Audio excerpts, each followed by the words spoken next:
नागपूरमध्ये जर आपण पाहिलं तर या ठिकाणी सुद्धा शोभायात्रांचं आयोजन करण्यात आलेलं आहे। गुढीपाडवा आणि शोभायात्रेचं एक वेगळंच नातं जे आहे ते पाहायला मिळतं। या शोभायात्रांच्या माध्यमातून आपली मराठी संस्कृती परंपरा जोपासण्याचा प्रयत्न असतो।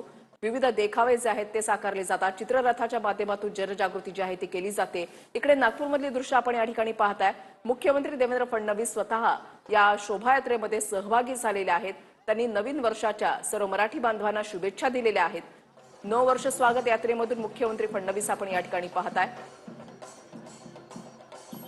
गिरगाव असो, डोंबिवली असो, ठाणे असो, मुंबईमधल्या वेगवेगळ्या भागांमधून ज्या पद्धतीने शोभायात्रा निघतात तर तशाच स्वरूपाच्या शोभायात्रा या पुणे, नागपूर या ठिकाणी सुद्धा निघत असतात। विशेष करून मराठी बहुल भागामधून या शोभायात्रा ज्या आहेत त्या दरवर्षी काढल्या जातात। पारंपरिकता आणि आधुनिकता याचा एक सुंदर मिलाफ या शोभायात्रेच्या माध्यमातून पाहायला मिळत असतो आणि या शोभायात्रा म्हणजे आपल्या मराठी संस्कृतीचा वैभवाचा एक कळसच म्हणावा लागेल। शोभायात्रेतून मराठी अस्मितेचा जयघोष होताना आपण दरवेळेला पाहत असतो।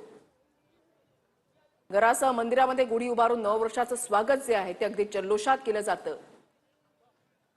पारंपरिक वाद्यांचा गजर आणि उत्साहात सहभागी झालेले तरुणाई, आबालवृद्ध असा एक वेगळाच जल्लोष